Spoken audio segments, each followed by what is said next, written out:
Assalamualaikum warahmatullahi wabarakatuh. Ibu-ibu, kita mulai. Tolong yang di belakang maju, diisi itunya, biar rapi. Mejanya diisi yang di depan ibu, tolong. Biar rapi.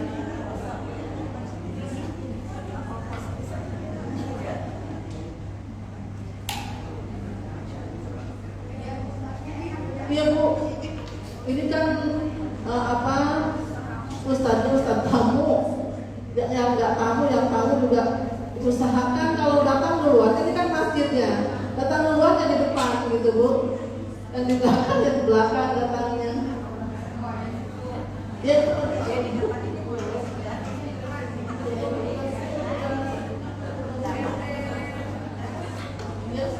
Kita mulai ya Ibu ya.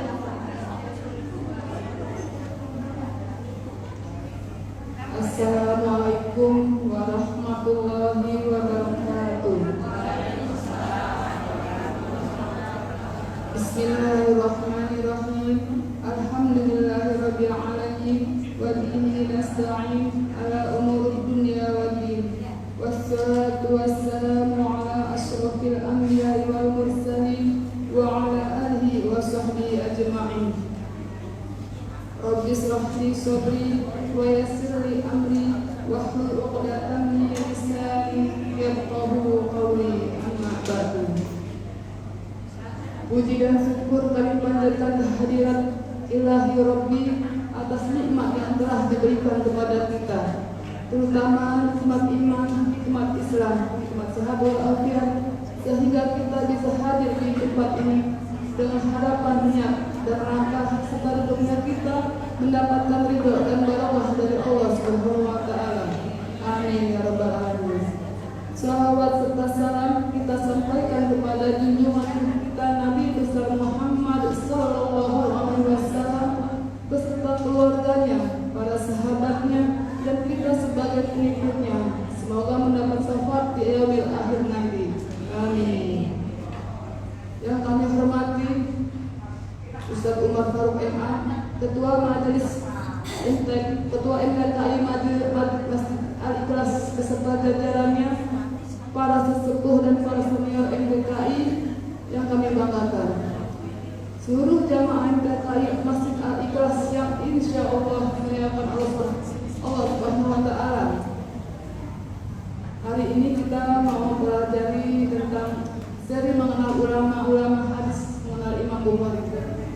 Sebelum pelajaran dimulai, mari kita membaca Ummul Quran, yaitu surat Al-Fatihah.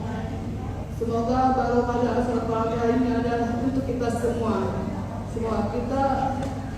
Semoga Allah berikan kesehatan yang sempurna, dijauhkan dari segala macam bala, musibah dan penyakit-penyakit yang berbahaya, serta dipanjangkan umur kita untuk beribadah kepada Allah Subhanahu wa taala.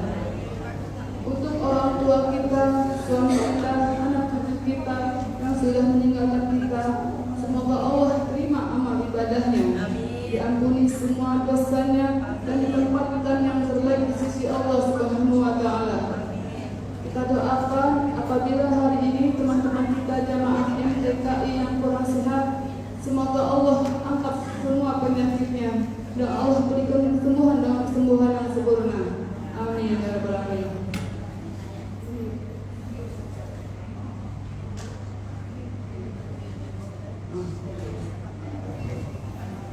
Kita kirimkan Al-Fatihah untuk Bapak Prayitno, Bapak Priyanto, suami dari ini. Kita doakan untuk Ibu Berta Magdalena binti Muhammad Zaini Saleh, Ibu Sri Indrasniti binti Fulan, Ibu Mas Rofik binti Mukhtar Juraini, Bapak Mardinan bin Ahmad Sabiri, Bapak Suripto bin Kartubi, Ibu Ruslaini binti Baginda Bangido Amir, Bapak Hendra Sudarso bin Sudarso Dirjo Atmojo, Bapak Rifai bin Bulan. Ala hadiniyah wa kuliniyah sholiyah wa ila hadratin Nabi Al-Fatihah.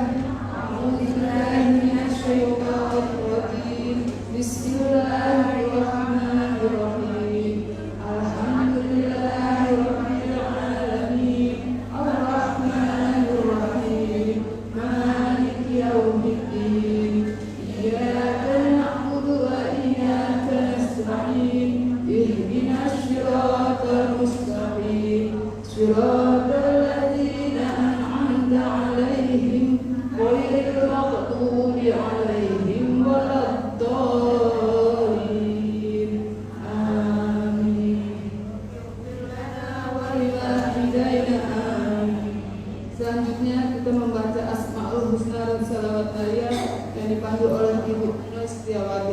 Silakan. Terima kasih. Tadi ibu-ibu kita mengucapkan asmaul-husna dalam sholat lain. Assalamualaikum warahmatullahi wabarakatuh.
kepada Bu Swita dan Bu Ibrahim yang telah membuka acara pengajian ini dan telah membaca Asmaul Husna dan Sholawat Nariyah.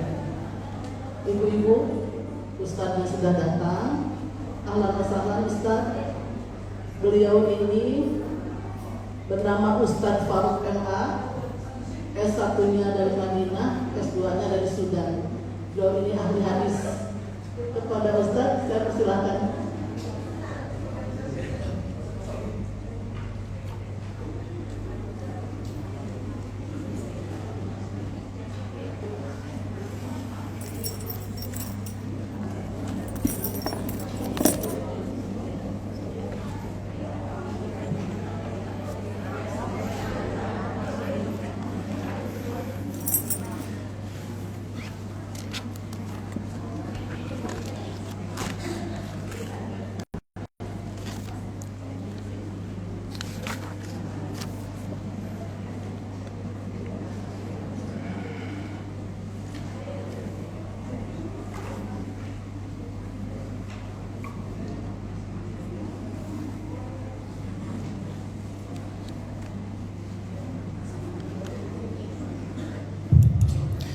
Bismillahirrahmanirrahim. Assalamualaikum warahmatullahi wabarakatuh.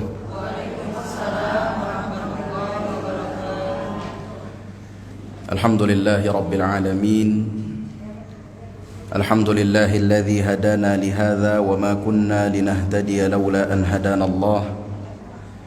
Asyhadu an la ilaha illallah wahdahu la syarika lah wa asyhadu anna Muhammadan abduhu wa rasuluh.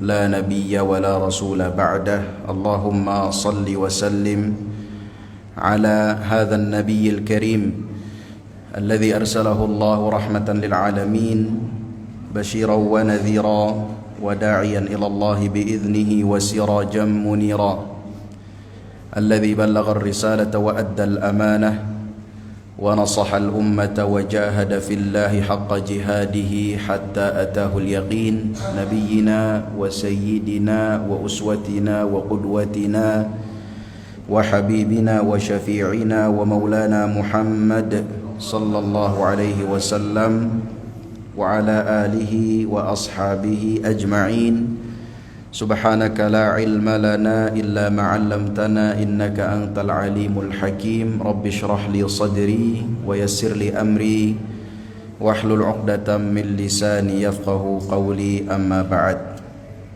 Alhamdulillah, marilah kita bersyukur kepada Allah Subhanahu wa taala atas segala nikmat yang selalu Allah berikan dan limpahkan kepada kita. Nikmat yang banyak. Betul Bu ya, nikmat Allah banyak kepada kita ya. Nikmat yang banyak, nikmat yang setiap hari kita rasakan, walaupun mungkin kita tidak pernah memintanya. Maka marilah kita ucapkan Alhamdulillahi Rabbil Alamin. Sebagaimana yang disebutkan dalam sebuah hadis riwayat Al-Imam Al-Hakim dalam kitabnya Al-Mustadrak, bahwa Rasulullah sallallahu alaihi wasallam jika diberi nikmat oleh Allah, maka beliau akan mengucapkan alhamdulillahilladzi bi ni'matihi tatimmus shalihat. Gimana Bu? Alhamdulillahilladzi bi ni'matihi tatimmus shalihat. Artinya segala puji bagi Allah yang dengan nikmatnya sempurna segala kebaikan-kebaikan. Itu yang Rasulullah ucapkan ketika beliau mendapatkan nikmat dari Allah. Dan ketika beliau mendapatkan ujian, musibah, maka beliau mengucapkan alhamdulillahi ala kulli hal. Gimana Bu? Alhamdulillahi ala kulli hal. Artinya segala puji bagi Allah apapun bagaimanapun keadaannya. Jadi ketika kita mendapatkan nikmat, kita ucapkan alhamdulillah. Ketika mendapatkan ujian, musibah, kita juga mengucapkan alhamdulillah. Walaupun setelah itu diikuti dengan ucapan inna lillahi wa inna ilaihi raji'un. Tapi kita puji Allah terlebih dahulu, karena kita sebagai seorang muslim ada satu hal yang harus kita yakini. Apa itu? Yaitu segala sesuatu yang Allah takdirkan bagi kita, baik itu baik maupun buruk bagi kita, begitu ya, maka harus kita yakini itu semuanya baik. Maka kita ucapkan kullu ma qadarallahu khair. Setiap yang Allah takdirkan bagi kita itu baik. Nah, hadirin yang dimuliakan Allah, ibu-ibu yang berbahagia, insyaallah pada hari ini kita akan mengkaji tentang biografi Al-Imam Al-Bukhari. Begitu Bu ya? Al-Imam Al-Bukhari. Ibu-ibu pernah mendengar nama Imam Bukhari? Mungkin tetangganya ada kali namanya Imam Bukhari. Jadi Al-Imam Al-Bukhari rahimahullahu ta'ala adalah salah seorang ulama hadis. Seorang ulama hadis. Dan kita penting untuk mengkaji biografinya, karena kita penting untuk mengenal ulama-ulama yang telah mewariskan agama Islam ini kepada kita, Bu. Jadi agama Islam ini kan satu agama yang sumbernya jelas. Sumber utamanya ada dua, yaitu Al-Quran dan juga hadis. Baru nanti di bawah itu muncullah ada ijma', ada qiyas dan juga lainnya. Tapi itu semuanya bersumber kepada dua sumber utama, yaitu Al-Quran dan hadis. Al-Quran ibu bisa lihat di masjid-masjid banyak, di rumah ibu juga mungkin banyak ya. Nah, itu ada Al-Quran. Al-Quran Allah turunkan kepada malaikat Jibril, lalu malaikat Jibril mewahyukannya kepada Nabi Muhammad sallallahu alaihi wasallam. Lalu Rasulullah sallallahu alaihi wasallam menyampaikannya kepada para sahabat. Para sahabat mencatatnya, menghafalnya. Nanti ketika di zaman Abu Bakar muncullah ide untuk mendokumentasikan Al-Quranul Karim. Lalu didokumentasikanlah Al-Quran di zaman Abu Bakar.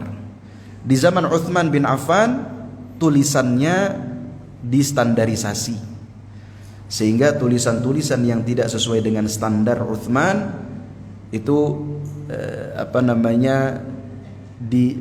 dihanguskan, begitu ya, tidak dianggap. Maka jadilah Al-Quran seperti yang kita kenal, kita ketahui seperti sekarang. Dan Al-Quran dari zaman Rasulullah, ibu-ibu yang dimuliakan Allah, tidak berubah. Tidak berubah sampai zaman sekarang dan sampai hari kiamat nanti. Dan itu adalah janji Allah Subhanahu wa ta'ala, inna nahnu nazzalna dzikra wa inna lahu lahafizun. Sesungguhnya kamilah yang telah menurunkan az-zikr, Al-Quran, dan kamilah yang pasti akan menjaganya. Bagaimana Allah menjaganya? Bukan hanya melalui tulisan. Kalau tulisan, tiba-tiba tulisannya hilang karena terbakar, atau sekarang di aplikasi, tiba-tiba aplikasinya error, hilang Al-Quran. Jadi bukan dengan tulisan Allah menjaga Al-Quran. Tulisan hanya salah satu cara Allah menjaga Al-Quran.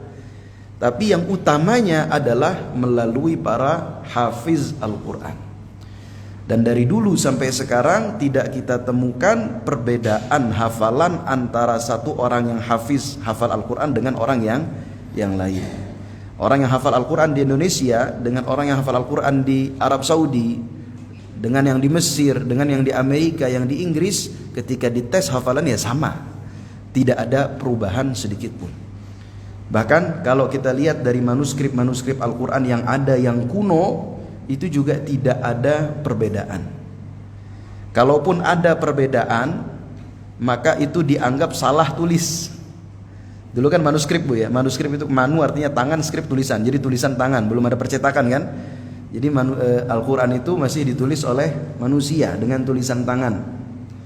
Maka ada memang sebagian manuskrip Al-Quran kuno itu terjadi sedikit perbedaan, tapi itu dianggap oleh para ulama itu adalah salah tulis. Kenapa? Apa dasar mereka? Dasarnya adalah karena tidak pernah ditemukan dua manuskrip yang berbeda dengan kesalahan yang sama di satu tempat. Kalau ada dua manuskrip berbeda, kesalahannya sama satu tempat, ada kemungkinan memang itu berbeda begitu ya, dengan yang kita hafal sekarang. Tapi ternyata tidak ada dua manuskrip berbeda dengan kesalahan yang sama di satu tempat. Kesalahannya pasti beda-beda, maka dianggap itu salah tulis. Seperti dalam surat Al-Isra misalkan Allah berfirman, Subhanalladzi asra bi'abdihi lailam minal masjidil harami ilal masjidil aqsa. Di satu manuskrip tulisannya lailam minal majsidil harami ilal majsidil aqsa. Jadi majsid tulisannya, bukan masjid. Tapi itu dianggap salah tulis. Harusnya masjid gitu ya. Nah, itu Al-Qur'an. Adapun hadis, maka hadis ini disabdakan oleh Rasulullah, dihafalkan oleh para sahabat, ditulis oleh para sahabat, lalu juga ditulis oleh para ulama hadis. Nah, kalau kita mau belajar sejarah kodifikasi hadis atau sejarah penulisan pencatatan hadis, sejarahnya cukup panjang. Sampai nanti abad ke-5, ke-6, ke-7 begitu ya, dari abad pertama. Maka hari ini insyaallah kita tidak akan membahas sejarahnya, sejarah pendokumentasian hadis. Yang akan kita bahas adalah di antara ulama yang memiliki peran dalam mendokumentasikan hadis, yaitu Al-Imam Al-Bukhari rahimahullahu taala. Imam Bukhari. Hadirin ibu-ibu yang dimuliakan Allah, siapa itu Imam Bukhari? Beliau namanya adalah Muhammad bin Ismail bin Ibrahim. Jadi ngafal ini gampang, Bu. Muhammad nama nabi kita gitu ya. Muhammad keturunan nabi siapa? Nabi Ismail. Nabi Ismail bapaknya siapa? Ibrahim. Jadi nama beliau Muhammad bin Ismail bin Ibrahim bin Al-Mughirah bin Bardizbah Al-Bukhari Al-Ju'fi. Jadi Muhammad bin Ismail bin Ibrahim bin Al-Mughirah bin Bardizbah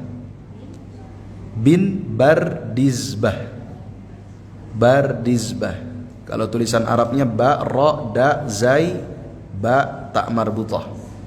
Tulisan Latinnya B A R D I Z B A H, Bardizbah. Nah, kalau kita lihat Bardizbah ini bukan nama Arab, dia nama Persia, bahasa Persia. Kalau Bardizbah artinya adalah al-fallah, al-muzari', yaitu seorang petani. Jadi kakek beliau itu adalah para petani. Nah, para ulama menyebutkan bahwa yang pertama kali masuk Islam dari kakek beliau adalah Al-Mughirah.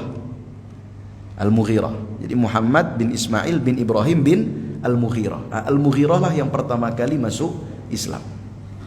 Bardizbah belum Muslim, agamanya masih agama Persia. Persia itu agamanya apa, Bu? Penyembah matahari atau penyembah api. Nah, Mughirah yang pertama kali masuk Islam. Masuk Islam, siapa yang memasukkan dia ke Islam? Siapa yang berjasa memasukkan Al-Mughirah ke dalam agama Islam? Seorang ulama namanya Yaman Al-Ju'fi. Makanya beliau itu namanya tadi Muhammad bin Ismail bin Ibrahim bin Al-Mughirah bin Bardizbah Al-Bukhari Al-Ju'fi. Al-Bukhari karena beliau lahir di Bukhara. Bukhara itu sebuah kota sekarang di negara Uzbekistan. Uzbekistan itu di Asia Tengah, Bu ya. Itu salah satu pecahan Rusia ya. Sekarang saya lihat di Instagram itu mulai banyak travel mengiklankan umroh plus Uzbekistan atau wisata religi ke Uzbekistan, mengenal Imam Bukhari. Sekarang mulai banyak tuh saya lihat. Jadi sekarang di Uzbekistan, Bukhara. Jadi beliau Al-Bukhari karena lahirnya di Bukhara. Kalau ibu-ibu lahir di Bekasi berarti Al-Bekasi gitu ya. Atau lahir di mana berarti Al apa? Al-Padani. Makanya ada Syekh Yasin Al-Fadani. Mungkin Ibu pernah dengar ya? Syekh Yasin Al-Fadani, seorang ulama dari Padang yang terkenal di Mekah di zamannya. Syekh An-Nawawi Al-Bantani karena dari Banten kan gitu. Syekh Mahfuz At-Tarmasi karena dari Tarmas. Syekh Abdul Rauf As-Singkili karena dari Singkil, dari Aceh. Jadi banyak juga ulama Indonesia yang khususnya di abad ke-15, ke-16, ke-17 Masehi ya, bukan Hijriah, yang punya nama-nama besar di Jazirah Arab. Dan mereka menisbatkan nama mereka kepada kota kelahiran mereka. Begitu juga Imam Bukhari. Makanya Al-Bukhari. Karena lahirnya di Bukhara. Al-Ju'fi. Jadi beliau Al-Ju'fi itu bukan qabilah beliau. Kan biasanya orang Arab di belakangnya ada nama kabilah begitu Bu ya. Ada nama kabilahnya, Syekh Abdurrahman As-Sudais. Pernah dengar Bu? Imam Masjidil Haram. As-Sudais itu bukan nama beliau Abdurrahman. As-Sudais itu marganya, kabilahnya. Kalau di Indonesia mungkin kurang ya fam ya, family. Di Indonesia mungkin kurang populer. Di Batak mungkin populer ya. Ada Hasibuan ya. Ada apa lagi? Harahap, Nasution ya. Dan lain-lain ya. Tapi kalau di Arab setiap nama pasti ada nama kabilahnya. Kalau kabilah ini kaitan dengan nasab dia, kakek bapak dia siapa, kakek dan seterusnya. Dia dinisbatkan kepada kakek keberapanya yang dulu punya pengaruh di zamannya. Nah, Al-Ju'fi, nama Imam Bukhari belakangnya ada Al-Ju'fi. Al-Ju'fi tapi bukan kabilah beliau. Lalu kenapa beliau menisbatkan dirinya kepada Al-Ju'fi? Karena kakeknya, yaitu Al-Mughirah tadi, kakek ketiganya itu ya, atau kakek keduanya, Al-Mughirah itu masuk Islam atas jasa seorang ulama namanya Yaman Al-Ju'fi. Jadi dulu mereka ketika masuk Islam karena jasa seseorang itu kabilahnya apa, maka dia menisbatkan diri dengan kabilah orang tersebut. Itu ya, Al-Ju'fi. Kalau kita belajar fikih, dalam fikih madhab Hanafi, jika ada seseorang meninggal dunia lalu dia tidak memiliki ahli waris satu orang pun, maka hartanya itu bisa diberikan kepada orang yang memasukkan dia ke Islam. Gitu ya. Syaratnya tadi kalau dia tidak meninggalkan ahli waris satu orang pun, tapi itu dalam madhab Hanafi, bukan dalam madhab yang lain. Nah, hadirin yang dimuliakan Allah, ibu-ibu yang saya muliakan, berikutnya apakah Imam Bukhari menikah atau tidak? Lalu apakah beliau punya anak atau tidak?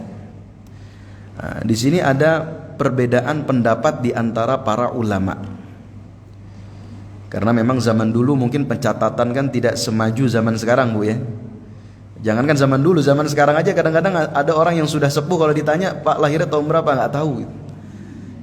Nggak tahu. Ya pokoknya ketika panen jagung misalkan, gitu kan. Pokoknya tahunya saya lahir kata ibu saya ketika panen jagung, masih di zaman Belanda, nggak tahu tahun berapa. Itu zaman sekarang, apalagi zaman dulu. Jadi sejarah orang terkadang tidak tercatat dengan baik, sehingga wajar kalau para ulama berbeda pendapat tentang apakah Imam Bukhari menikah atau tidak, lalu punya anak atau tidak. Ada sebagian ulama yang mengatakan Imam Bukhari tidak menikah seumur hidupnya. Ada juga sebagian ulama yang mengatakan Imam Bukhari menikah, hanya saja tidak punya anak laki-laki. Ada juga yang mengatakan bahwa Imam Bukhari menikah dan punya satu anak laki-laki, dan ini pendapat yang lebih tepat. Jadi Imam Bukhari menikah dan punya satu anak laki-laki. Namanya siapa? Namanya Ahmad. Namanya Ahmad. Tapi kalau kita lihat di dalam biografi Imam Bukhari, kunyah beliau bukan Abu Ahmad tapi Abu Abdillah. Ibu-ibu tahu kunyah? Kunyah itu kalau di Indonesia mungkin kurang populer, tapi kalau di Arab itu merupakan sesuatu yang sangat populer. Dan sebagian ulama mengatakan itu juga bagian dari sunnah Rasulullah. Kunyah itu apa sih? Kunyah itu ketika seseorang menisbatkan dirinya kepada anaknya.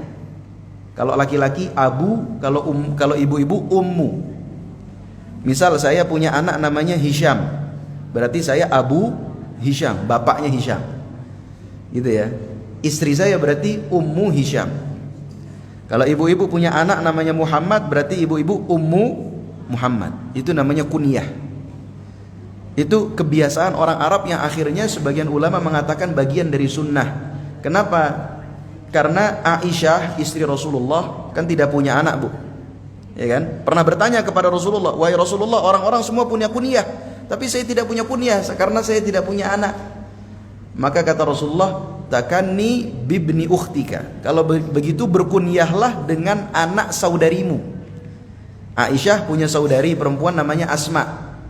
Ya kan? Asma binti Abu Bakar. Aisyah juga binti Abu Bakar. Asma menikah dengan Az-Zubair ibn al-Awwam, punya anak namanya Abdullah. Abdullah ibn Zubair ibn al-Awwam. Makanya Aisyah kunyahnya Ummu Abdillah, karena dia berkunyah dengan anak saudarinya. Asma tadi punya anak namanya Abdullah. Jadi dia Ummu Abdullah atau Ummu Abdillah. Jadi ada perintah Rasulullah kepada Aisyah, berkunyahlah dengan anak saudarimu. Nah, dari hadis ini sebagian ulama menganggap bahwa berkunyah itu termasuk sunnah. Itu ya. Kalau di Arab itu tradisi. Jadi tradisi. Bahkan kalau kita kenalan sama orang, kebanyakan orang Arab tidak mengenalkan dengan nama aslinya, Bu. Gitu ya. Tapi mengenalkan dengan nama Abu Fulan, Abu Fulan. Saya bapaknya si Fulan, bapaknya si Fulan. Nah, hadirin yang dimuliakan Allah, Al-Imamul Bukhari punya anak namanya Ahmad, tapi kunyah beliau Abu Abdillah, bukan Abu Ahmad. Kok bisa? Harusnya kan Abu Ahmad dong. Ya. Jadi para ulama mengatakan bahwa Imam Bukhari sudah populer dengan kunyah Abu Abdillah sebelum punya anak Ahmad. Jadi terkadang orang Arab walaupun sebelum menikah mereka sudah dipanggil dengan kunyah Abu siapa, padahal belum punya anak. Gitu ya. Kalau cerita bapak saya dulu waktu kuliah itu sudah terkenal dengan nama Abu Umar. Bapak saya sebelum beliau menikah sudah terkenal dengan nama Abu Umar. Sudah dipanggil sama teman-temannya dulu waktu kuliah Abu Umar. Alhamdulillah setelah nikah anak pertamanya saya dinamakan Umar Faruk. Jadi kunyah dia yang populer sesuai dengan nama anak pertamanya, Abu Umar. Tapi ternyata tidak semua orang demikian, Bu. Ada orang yang sebelum menikah dan punya anak sudah terkenal dengan kunyah tertentu, seperti Imam Bukhari terkenal dengan kunyah Abu Abdillah, tapi ternyata ketika punya anak pertama nggak dinamakan Abdullah, gitu ya, tapi dengan nama yang lain, tadi Ahmad namanya. Ya mungkin istrinya nggak mau nama anaknya Abdullah kan gitu, bisa saja kan? Atau mertuanya atau orang tuanya, janganlah namakan anaknya Abdullah, namakan Ahmad saja, bisa saja. Tapi dia sudah terkenal duluan, sudah populer duluan dengan nama Abu Abdillah. Maka kunyah beliau adalah Abu Abdillah. Nah, disebutkan dalam kitab Siyar A'lam An-Nubala karya Al-Imam Adz-Dzahabi, juga disebutkan dalam kitab Tabaqatus Syafi'iyah Al-Kubra karya Imam As-Subki Tajuddin, bahwa Al-Imamul Bukhari pernah suatu ketika dikirim satu komoditi barang dagangan oleh anaknya yang bernama Ahmad. Lalu datang pedagang, pebisnis ke Imam Bukhari dan ingin membeli barang tersebut dari Imam Bukhari. Untungnya 5.000 dirham. Kata Imam Bukhari, beri saya waktu 1 hari. Ya kan? Beri saya waktu 1 hari, apakah saya akan menjual barang ini kepada kalian atau tidak. Besoknya datang pebisnis yang lain, Bu. Gitu ya, datang pebisnis yang lain ke Imam Bukhari menawar dengan harga yang lebih tinggi, sehingga untungnya Imam Bukhari itu bisa sampai 10.000 dirham. Tapi Imam Bukhari mengatakan, saya telah berjanji ingin menjual barang ini kepada orang lain, yaitu orang yang kemarin datang. Maka saya akan menjualnya kepada dia. Walaupun untung yang kalian berikan lebih tinggi, tapi karena saya sudah berjanji, saya akan berikan kepada orang yang terlebih dahulu menawar. Nah, apa pelajaran yang bisa kita ambil dari kisah ini? Bahwa beliau punya anak namanya Ahmad. Karena tadi anaknya Ahmad yang mengirimkan barang tersebut kepada Imam Bukhari. Nah, hadirin yang dimuliakan Allah, lalu kalau kita lihat Al-Imamul Bukhari rahimahullah, di dalam sejarahnya beliau memiliki ayah namanya Ismail tadi ya, Muhammad bin Ismail bin Ibrahim. Dan Ismail ini adalah seorang pebisnis yang ulung, yang kaya raya, Bu. Hanya saja beliau meninggal muda. Jadi Imam Bukhari masih kecil, belum kenal ayahnya sudah meninggal dunia. Dan ayahnya ini Ismail termasuk dari kalangan ulama yang soleh, ulama sekaligus pebisnis, pedagang. Al-Imamul Bukhari pernah bercerita tentang ayahnya, bahwa ayahnya ini pernah menuntut ilmu kepada Imam Malik bin Anas. Imam Malik yang punya mazhab Maliki itu, Bu. Jadi ayahnya menuntut ilmu kepada Imam Malik bin Anas. Juga ayahnya pernah bertemu dengan Hammad bin Zaid. Hammad bin Zaid ini seorang ulama besar di zamannya ahli hadis. Juga ayahnya pernah salaman dengan Abdullah ibn al-Mubarak. Abdullah bin Mubarak juga ulama besar di zamannya, di abad kedua Hijriyah, ulama hadis. Jadi ayahnya selain pebisnis juga punya perhatian terhadap ilmu agama. Punya perhatian terhadap ilmu agama. Dilihat dari sejarahnya, beliau bertemu dengan ulama-ulama besar di zamannya. Ibarat kalau zaman sekarang ibu-ibu ketemu sama Ustadz Adi Hidayat gitu ya, ketemu dengan Ustadz Abdul Somad misalkan, atau siapalah Ustadz lainnya. Nah, jadi ayahnya punya perhatian terhadap ilmu. Bukan hanya perhatian terhadap ilmu saja, tapi ayahnya juga perhatian terhadap penghasilannya, Bu. Jadi beliau tidak mendapatkan 1 dirham pun dari harta yang syubhat, apalagi yang haram. Syubhat itu kan, syubhat itu apa, Bu? Antara halal dan haram gitu ya. Syubhat itu kan bukan hukum kata para ulama. Syubhat itu adalah karena kita tidak tahu apakah dia halal atau haram, kan gitu, sehingga menjadi syubhat. Jadi dia itu antara halal dan haram. Jadi Imam Bukhari, ayahnya Imam Bukhari, tidak, dengan kekayaan beliau yang luar biasa, tidak ada 1 dirham pun yang dia dapatkan dari harta syubhat. Dikisahkan oleh salah satu kawannya, beliau bercerita, dakhaltu ala walidil Bukhari wa huwa yahtadir. Saya masuk menemui ayahnya Imam Bukhari, Ismail tadi, ketika sedang sakaratul maut. Maka Ismail berkata, la a'lamu fi mali hadza kullihi dirhaman wahidan min syubhah. Saya tidak mengetahui dari seluruh harta yang aku miliki ini 1 dirham yang berasal dari syubhat, apalagi dari yang haram. Sehingga ibu-ibu yang dimuliakan Allah, apa pelajaran bisa kita ambil? Bahwa harta yang diberikan oleh seorang ayah kepada istri dan kepada anak itu sangat berpengaruh terhadap kesolehan istri dan kesolehan anak. Sangat berpengaruh. Makanya kalau kita lihat hadis Rasulullah sallallahu alaihi wasallam, beliau bersabda, ayyuma jasadin nabata min suhtin fannaru aula bihi. Setiap jasad yang tumbuh dari harta yang haram, maka neraka lebih pantas baginya. Neraka lebih pantas baginya. Kalau kita lihat penjelasan para ulama, di antaranya Al-Mulla Ali Al-Qari atau Ali Mulla Al-Qari, beliau ketika mensyarah menjelaskan hadis ini berkata, al-jasadu idza nabata min haram, jasad kalau tumbuh dari harta haram, fa innal ma'asi tasri ilaihi, maksiat itu akan datang kepadanya. Apa maksudnya, Bu? Maksudnya adalah dia jadi suka kepada maksiat, cinta terhadap maksiat. Hatta takunan naru aula bihi, sehingga neraka itu nanti lebih pantas baginya. Jadi kalau kita mengharapkan anak-anak kita tumbuh menjadi anak yang soleh, maka salah satu ikhtiar yang bisa kita lakukan adalah kita pastikan semua harta yang kita berikan kepada anak kita berasal dari yang halal. Yang halal. Para ulama juga menjelaskan, kalau anak kita nantinya menjadi anak yang susah diatur, menjadi anak yang suka melakukan maksiat, malas untuk mengerjakan ibadah, maka yang diantara yang perlu mengintrospeksi diri adalah orang tuanya. Apakah ada harta haram yang diberikan kepada anaknya, sehingga dia tidak suka dengan ibadah atau malas untuk beribadah dan lebih suka untuk bermaksiat atau menghabiskan waktu pada hal-hal yang sia-sia. Makanya wajar kalau Imam Bukhari itu menjadi seperti Imam Bukhari, karena memang orang tuanya sangat perhatian terhadap harta yang masuk ke dalam rumahnya, yang ia berikan kepada istri dan anaknya.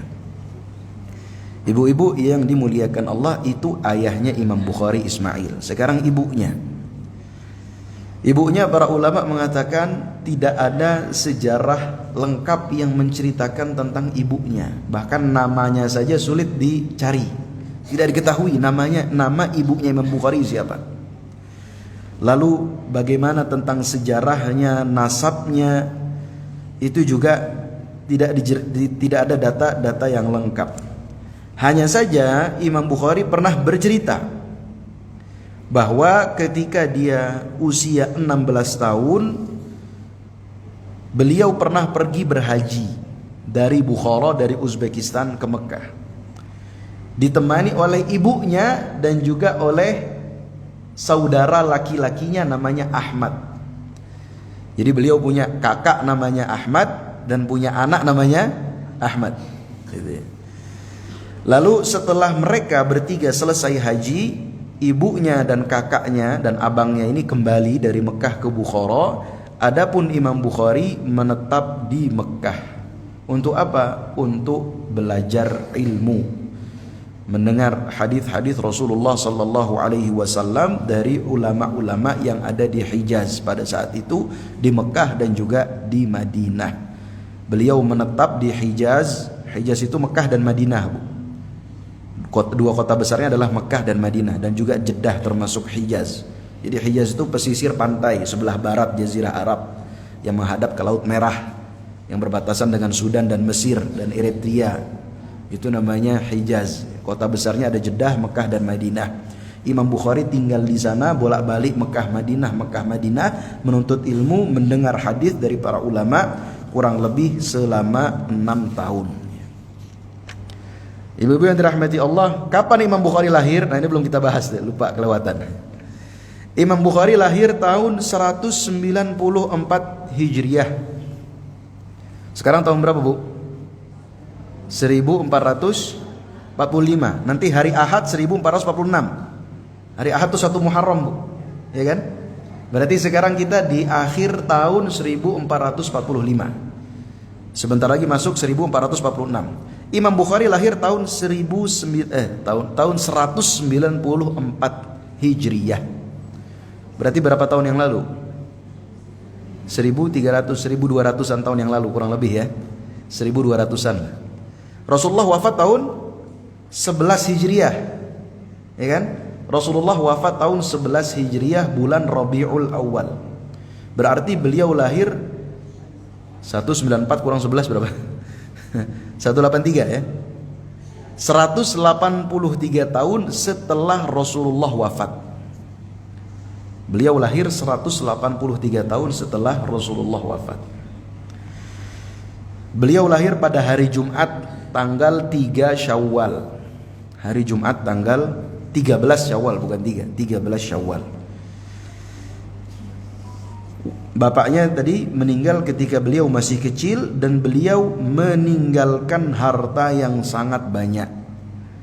Sehingga nanti Imam Bukhari kalau ditanya hidupnya dari mana? Hidupnya karena beliau mendapatkan warisan banyak dari ayahnya, maka hartanya ini beliau gunakan untuk investasi, Bu. Jadi hidupnya itu dari investasi. Hidup dari investasi. Jadi beliau disebutkan oleh para ulama tidak pandai berdagang. Bahkan untuk membeli untuk membeli bawang saja beliau tidak bisa. Imam Bukhari itu nggak tahu mana bawang bagus, mana bawang jelek. Mungkin bukan Imam Bukhari saja, suami ibu-ibu juga gitu mungkin. Yang paham beli bawang kan ibu-ibu biasanya. Jadi Imam Bukhari tidak pandai berdagang, tapi punya duit banyak, maka beliau investasikan kepada kawan-kawan beliau yang ahli dagang. Namanya mudharabah, ya kan? Akadnya akad mudharabah. Dari situlah beliau hidup. makanya beliau punya uang banyak untuk mengelilingi negeri-negeri, menuntut ilmu, mendengar hadis, mencari hadis dari para ulama. Bahkan pernah diriwayatkan satu kisah, Imam Bukhari pernah naik kapal, Bu. Naik kapal untuk pergi ke sebuah negeri, bertemu dengan para ulama. Di kapal itu beliau bawa satu kantong besar, isinya 1000 dinar. 1000 dinar. 1 dinar itu berapa, Bu? 1 dinar itu kan keping. Ya kan, ada dinar dari dirham. Kalau dinar itu kepingan emas, kalau dirham kepingan perak. Kalau dinar, 1 dinar itu 4/4 gram emas. Satu keping yang beratnya 4/4 gram. Sekarang emas 1 gram berapa, Bu? 1 juta ya. Berarti 1 dinar itu 4.250.000. 1 keping, 1 dinar. Imam Bukhari bawa 1000 dinar.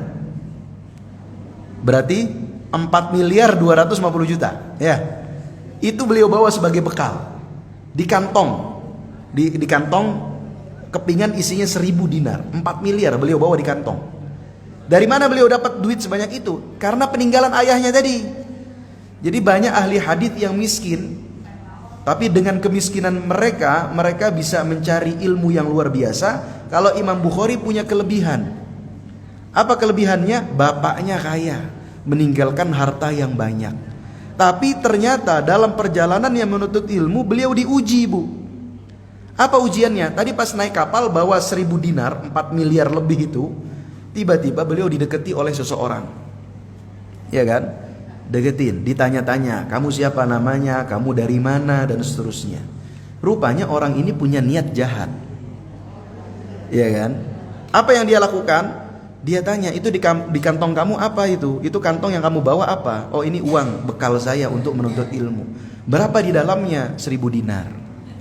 Ya kan? 4 miliar, Bu, di tangan. Orang kan apa sih namanya? Mungkin gak punya niat jahat, ketika tahu itu ada 4 miliar kan jadi punya niat jahat. Makanya ada istilah apa?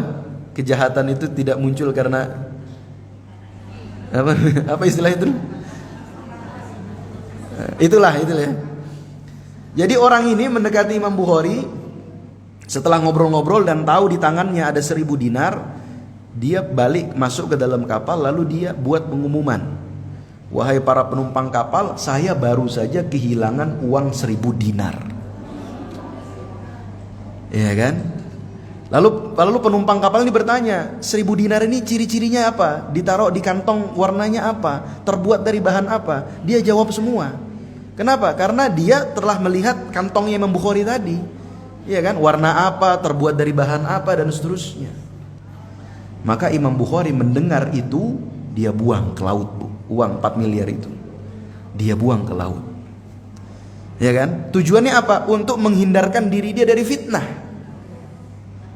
Menghindarkan diri dari fitnah. Maka penduduk kapal mulai mencari.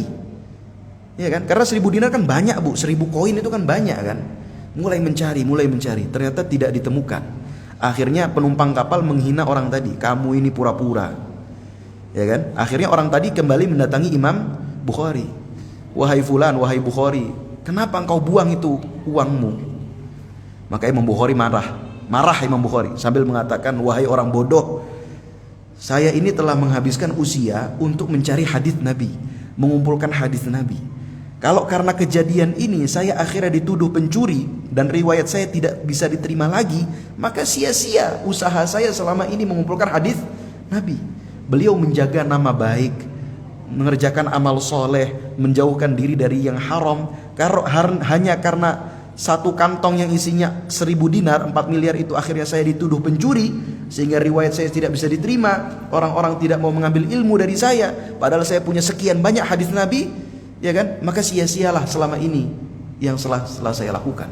Maka lebih baik saya buang uang itu ke laut. Jadi kalau mungkin kita nyelam, Bu, ke lautan itu masih ada tuh uangnya Imam Bukhari. Siapa yang tahu kan?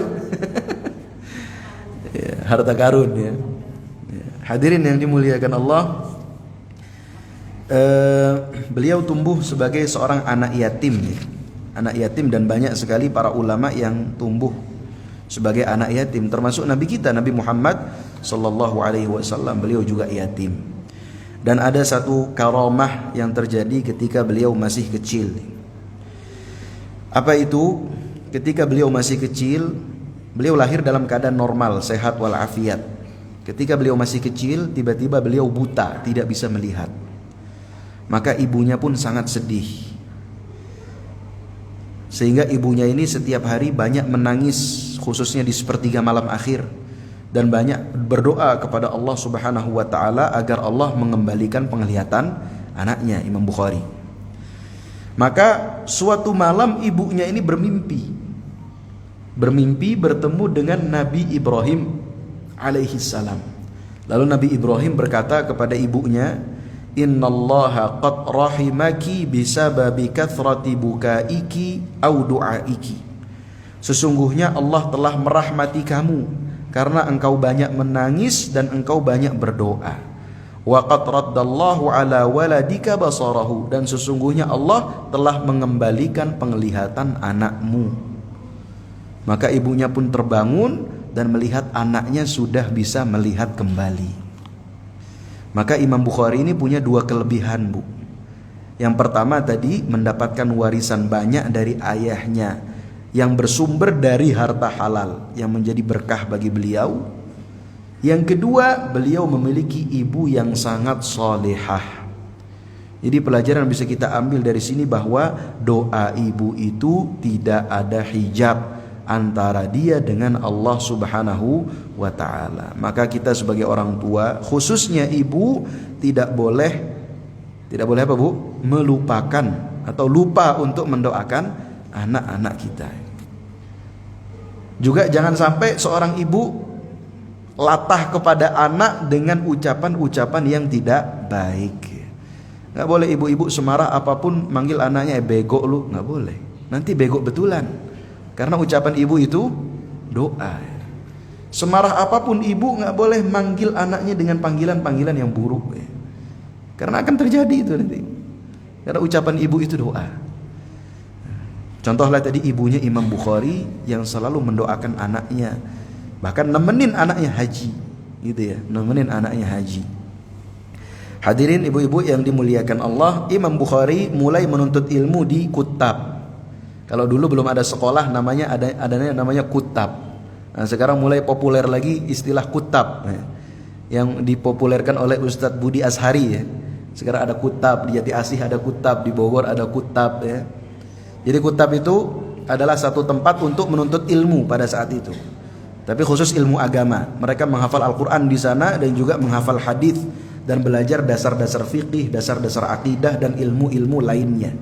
Imam Bukhari mulai belajar di kutab sampai ketika beliau mendekati usia 10 tahun. Lalu beliau mulai menghafal hadis. Jadi setelah selesai menghafal Al-Quran, beliau mulai menghafalkan hadis. Dan begitu kebiasaan para ulama, sejak usia kecil mereka sudah hafal Al-Quran dan mulai menghafalkan hadis. Dan hafalan beliau ini menonjol, Bu, di antara kawan-kawan beliau yang lain.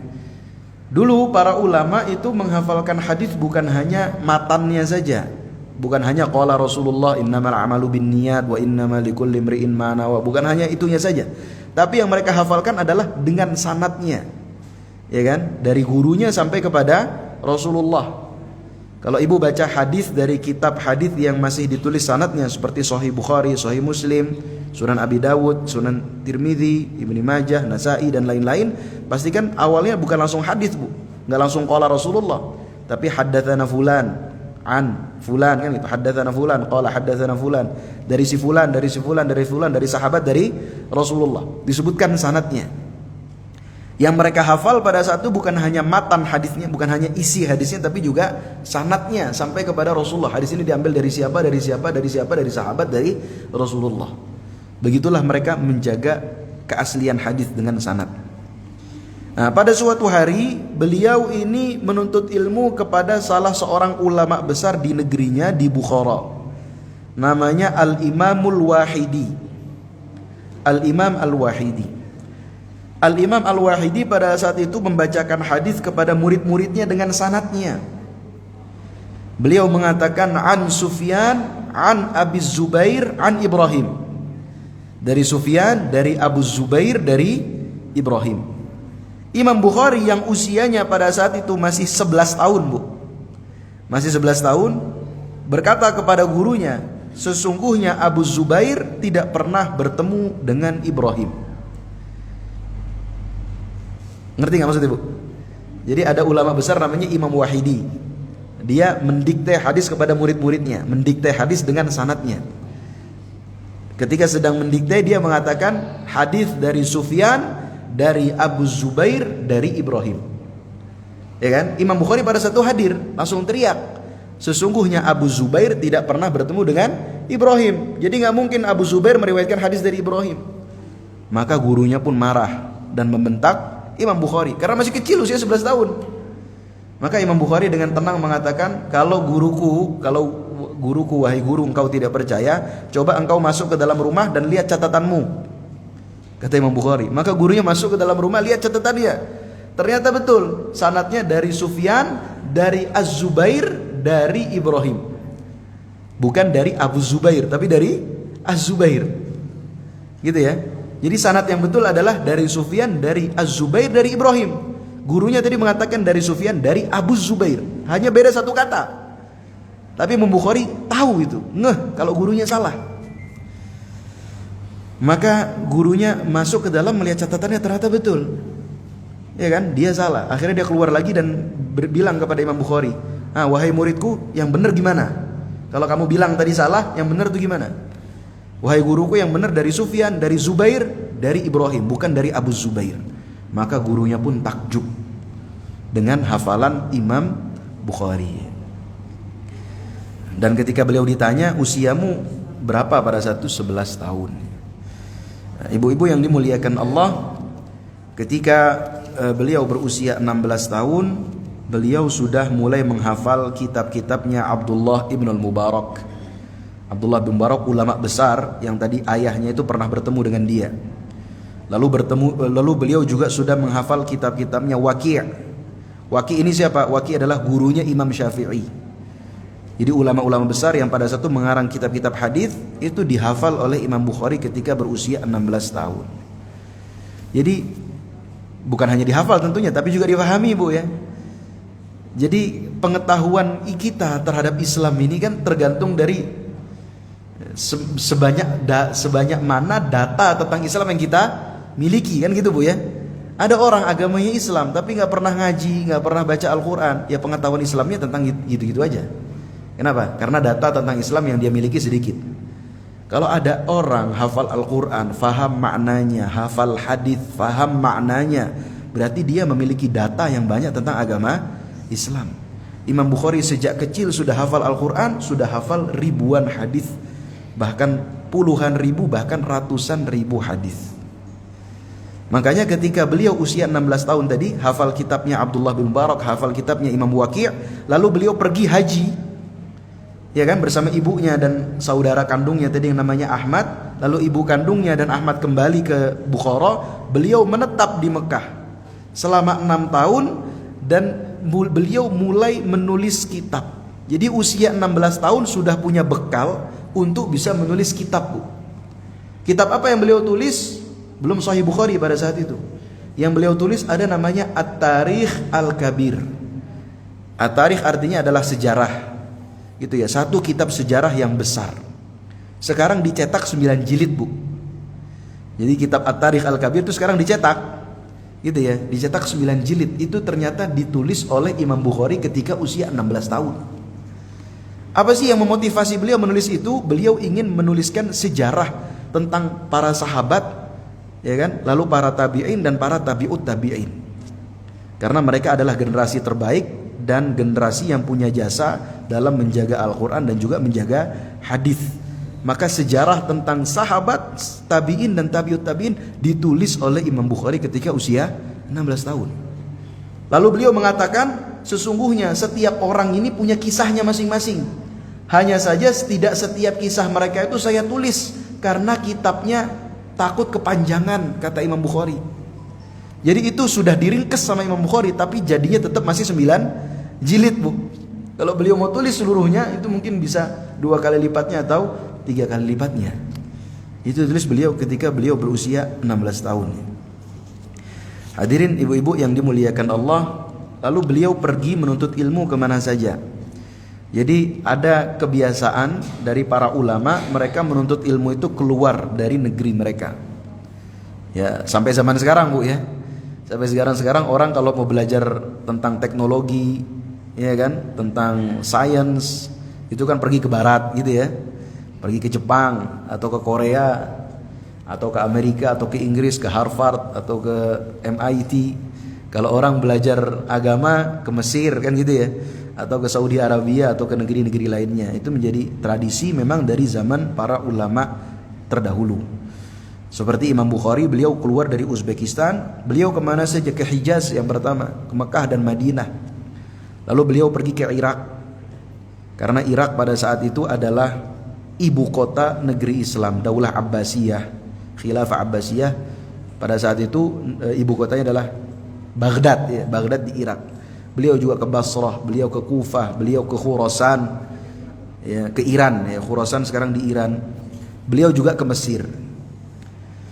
Dan beliau mengatakan, menceritakan tentang perjalanan menuntut ilmunya. Ini tidak bisa kita bayangkan Bu, ini ribuan kilo Bu, ditempuh dengan jalan kaki atau naik kuda atau naik onta, gitu ya. Ibu kalau misalkan kita bayangkan peta Bu, dari Uzbekistan ya kan, melewati negara apa aja itu, Kazakhstan, nanti mungkin masuk ke Afghanistan, masuk ke Iran gitu ya, masuk ke Irak, lalu ke Jazirah Arab, ke Hijaz, lalu balik ke Syam, ke Suria, ke Lebanon dan seterusnya. Lalu beliau ke Mesir. Itu kan ribuan kilo. Tujuannya untuk mencari hadis Rasulullah. Dan beliau mengeluarkan harta yang begitu banyak dalam perjalanan-perjalanan tersebut. Kalau zaman sekarang banyak orang jalan-jalan ya tujuannya jalan-jalan ya. Ya kan, mengeluarkan harta yang banyak ya tujuannya jalan-jalan. Banyak orang ke Eropa habis puluhan juta, ratusan juta kan gitu. Banyak orang kemana-mana jalan-jalan. Kalau dulu para ulama jalan-jalan tapi tujuannya adalah menuntut ilmu, mencari hadis dari sumber-sumbernya. Nah, beliau mengatakan tentang, menceritakan tentang perjalanan beliau menuntut ilmu ini. Katabtul haditha an aktsara min alfi rajulin. An aktsari min alfi rajulin. Saya menuntut ilmu hadis ini lebih dari 1000 orang. Dari 1000 orang guru, lebih dari 1000 orang guru. Laisa fihim ahadun illa wa yaqul innal imana qaulun wa amalun yazidu wa yanqus. Tidak ada satu orang pun dari mereka kecuali punya pendapat bahwa iman itu adalah perkataan dan juga amal. Iman itu naik dan turun. Wa annal Qur'ana kalamullahi ghairu makhluk, dan juga bahwasanya Al-Qur'an adalah kalamullah, bukan makhluk. Apa pentingnya Imam Bukhari menyampaikan hal ini kepada kita? Pentingnya beliau ingin menunjukkan bahwa semua guru beliau itu ahlus sunnah. Ahlus sunnah, begitu ya. Beliau tegaskan. Jadi semua guru beliau itu berpendapat bahwa iman adalah qaulun wa amal yazidu wa yanqus. Iman adalah perkataan dan perbuatan, naik dan turun. Apa yang beliau ingin tegaskan? Bahwa tidak ada satupun dari guru beliau yang apa Bu? Yang murjiah. Karena pada saat itu kan mulai muncul kelompok-kelompok Islam, ada kelompok-kelompok menyimpang gitu ya. Sekte-sekte menyimpang dalam Islam seperti Murji'ah, Qadariyah, Syiah, Mu'tazilah, Khawarij dan lain-lain. Ya kan? Nah, orang-orang Murji'ah ini mengatakan bahwa iman itu di hati, tidak terkait dengan amal. Itu orang-orang Murji'ah. Jadi kalau orang sudah mengatakan saya beriman, sudah mengucapkan asyhadu an la ilaha illallah wa asyhadu anna Muhammadar Rasulullah, mau dia sholat, gak sholat, puasa, gak puasa, berzina, berjudi, gak masalah.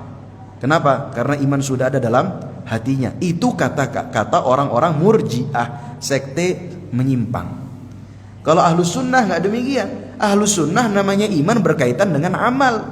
Iman itu naik turun. Naik kapan? Yazid wa yanqus kan?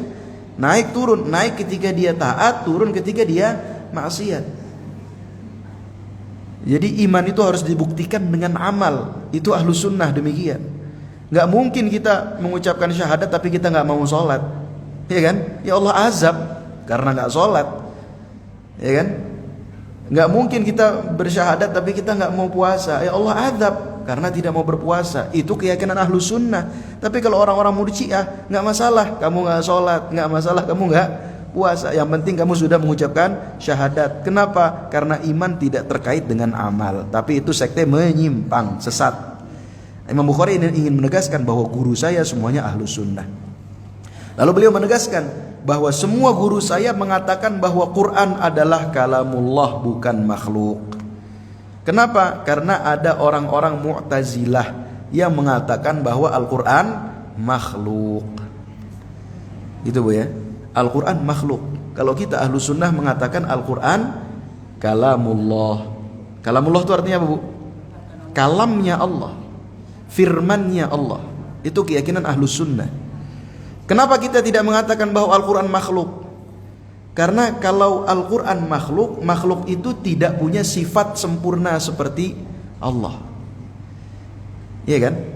Makhluk itu kan tidak ada yang sempurna Bu. Kalau Al-Quran makhluk berarti Al-Quran juga tidak sempurna. Itu keyakinan orang-orang Mu'tazilah yang sekarang diadopsi oleh sebagian orang-orang liberal. Iya kan? Jadi mereka mengatakan Al-Quran ini gak sempurna, sehingga ayat-ayat yang cocok dengan zaman sekarang boleh kita ambil, tapi yang gak cocok kita buang saja. Begitu Bu ya?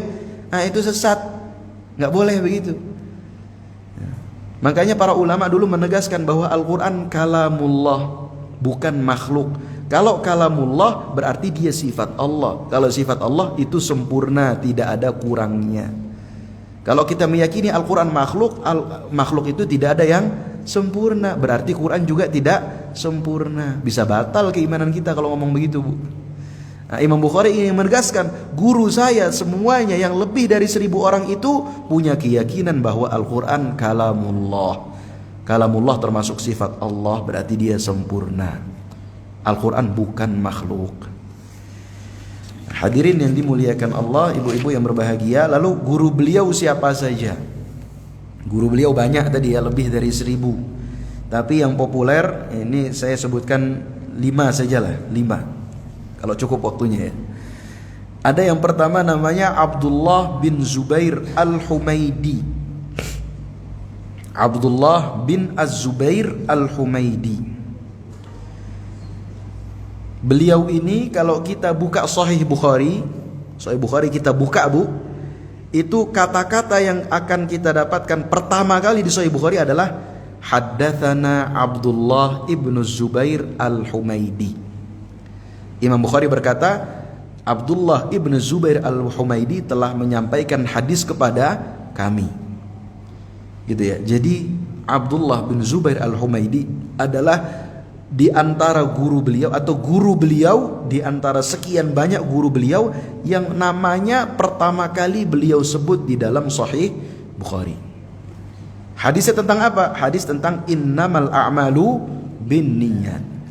Abdullah ibnu Zubair Al-Humaidi dari gurunya dari Umar bin Khattab, bahwa Rasulullah bersabda innamal a'malu binniyat. Ibnu Hajar menjelaskan bahwa Imam Bukhari mengambil hadis ini dari banyak guru, bukan hanya dari satu guru.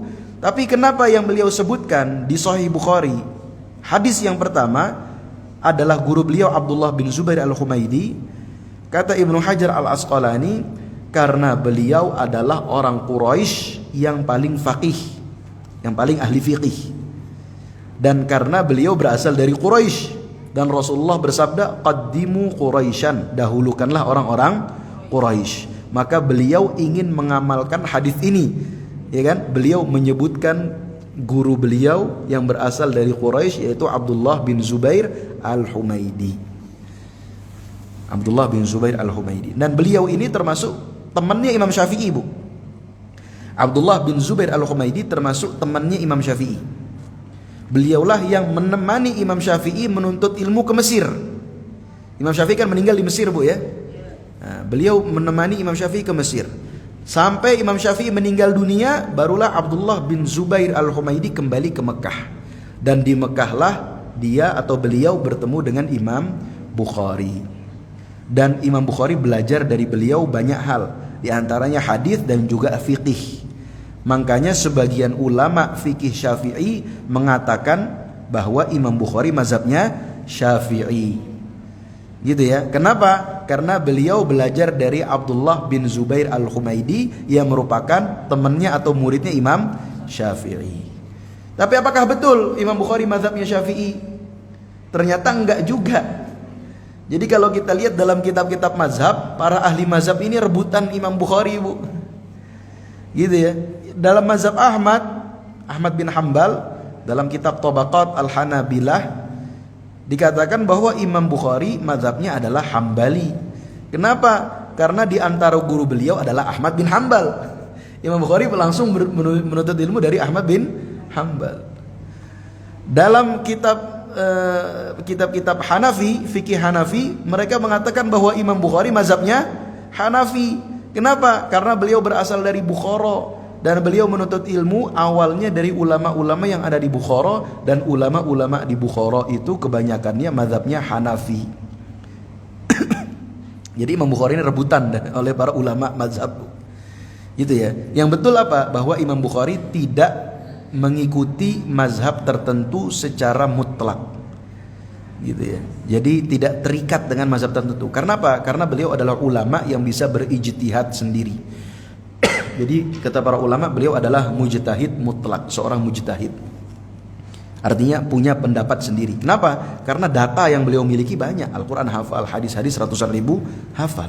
Jadi wajar kalau beliau punya ijtihad sendiri. Beda sama kita, Bu. Kalau kita kan nggak hafal Al-Quran, ya kan? Nggak tahu artinya, nggak hafal hadis. Jadi wajar kalau kita ngikuti mazhab tertentu, gitu ya. Ngikutin mazhab guru kita paling nggak, ya kan? Ngikutin mazhab guru kita, ngikutin mazhab ustadz kita. Kita tidak mengerti tentang satu permasalahan agama, maka kita tanya ustadz kita, lalu ustadz kita menjawab, itu yang kita amalkan. Berarti mazhab kita adalah mazhab ustadz kita, kan gitu. Kenapa? Karena kita tidak punya hafalan Al-Quran, tidak punya hafalan hadis, tidak paham Al-Quran, tidak paham hadis. Kalau Imam Bukhari, ya punya hafalan Al-Quran, paham Al-Quran, punya hafalan hadis, paham hadis. Jadi wajar kalau beliau punya pendapat-pendapat sendiri dalam masalah fikih. Ibu-ibu yang dirahmati Allah, lalu di antara guru beliau yang kedua adalah Ali ibnul Madini. Ali ibnul Madini. Nah, Ali ibnul Madini ini adalah ulama yang paling tahu tentang hadis di zamannya. Beliau pernah menulis satu kitab namanya Al-Musnad. Itu 30 jilid jumlahnya. Gurunya Imam Bukhari ini, Ali ibn Madini, nulis Musnad, jumlahnya 30 jilid. Jadi nulis ini dari hafalan, Bu. Kalau orang dulu dari hafalan. Kalau kita sekarang mau buat satu paper, itu kan merujuk kepada banyak, ya kan, referensi gitu ya. Kenapa kita merujuk ke banyak referensi? Karena kita nggak tahu, harus buka dulu. Kalau dulu mereka sudah ada di kepala semua. Jadi kalau menulis kitab ya tinggal menuangkan saja. Jadi Ali ibn Madini, gurunya Imam Bukhari ini, menulis kitab 30 jilid namanya Al-Musnad. Lalu beliau masukkan kitab beliau ini ke dalam satu kotak di rumahnya. Lalu beliau pergi ke luar negeri untuk menuntut ilmu. Setelah 3 tahun beliau balik ke rumahnya. Beliau angkat kotaknya, ternyata kotaknya ini sudah lebih berat dari berat awal. Setelah dibuka, ternyata isinya ulet semua, Bu. Ulet, rayap. Rayap, sudah memakan 30 kitab yang dia karang. Maka dia pun sangat sedih gitu ya. Sangat sedih dan akhirnya tidak punya semangat untuk menuliskan ulang kembali kitabnya. Makanya Ali ibn Madini ini satu ulama yang populer kalau kita belajar hadis, tapi tidak ada satupun kitab karangan beliau. Jadi beliau terkenal namanya karena memang gurunya Imam Bukhari. Kebanyakan ulama terkenal karena punya karangan, Bu ya. Imam Nawawi terkenal kenapa? Karena punya karangan. Kitabnya Riyadhus Shalihin kita baca, Arba'in Nawawi kita baca. Imam Ibnu Hajar kenapa terkenal? Karena punya kitabnya kita baca, yaitu Bulughul Maram, kan gitu. Ulama-ulamanya rata-rata populer karena kitabnya. Jadi nama mereka hilang, jasad mereka dikubur, tapi nama mereka masih ada karena kitabnya. Kalau Ali ibn Madini, namanya sampai sekarang masih disebut oleh para ulama walaupun tidak punya kitab. Kenapa? Karena beliau merupakan gurunya Imam Bukhari. Saking alimnya Imam Ali ibn Madini ini, sampai-sampai Imam Bukhari berkata, mastasghartu nafsi 'inda ahadin illa 'inda Ali ibn al-Madini. Kata Imam Bukhari, saya ini kalau bertemu dengan ulama, saya tidak pernah merasa kecil kecuali di hadapan Ali ibn al-Madini. Kata Imam Bukhari. Jadi Imam Bukhari setiap bertemu dengan ulama lalu mendengar ulama tersebut, Imam Bukhari selalu merasa, oh ternyata ilmu ulama ini tidak jauh dengan ilmu saya. Karena beliau hafal ratusan ribu hadis, gitu ya. Tapi ketika beliau di hadapan Ali ibn al-Madini, beliau baru merasa kecil.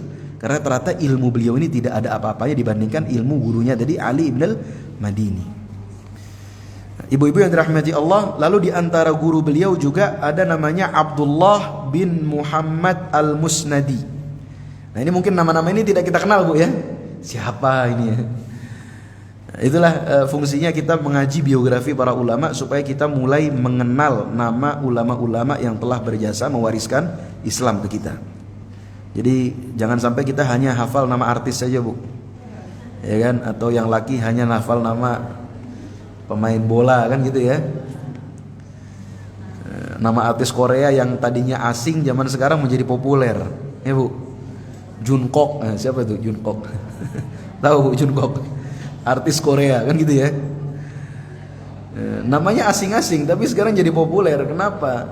Ya karena apa istilahnya drama Korea sekarang di mana-mana ditonton. Nah, kita harus imbangi gitu ya pengetahuan kita terhadap artis dengan pengetahuan kita terhadap para ulama. Jadi di antara guru beliau juga ada namanya tadi Abdullah bin Muhammad al-Musnadi. Nah, guru ini punya dua jasa terhadap Imam Bukhari. Apa saja? Yang pertama, karena dia yang mengajarkan hadis terhadap kepada Imam Bukhari. Itu ya. Itu yang pertama. Yang kedua, karena Yaman al-Ju'fi itu kakek beliau. Tadi siapa Yaman al-Ju'fi Bu? Yaman al-Ju'fi tadi yang mengislamkan Al-Mughirah. Al-Mughirah siapa? Kakek keduanya Imam Bukhari. Ya kan? Jadi Abdullah al-Musnadi punya kakek. Abdullah bin Muhammad al-Musnadi itu punya kakek namanya Yaman al-Ju'fi.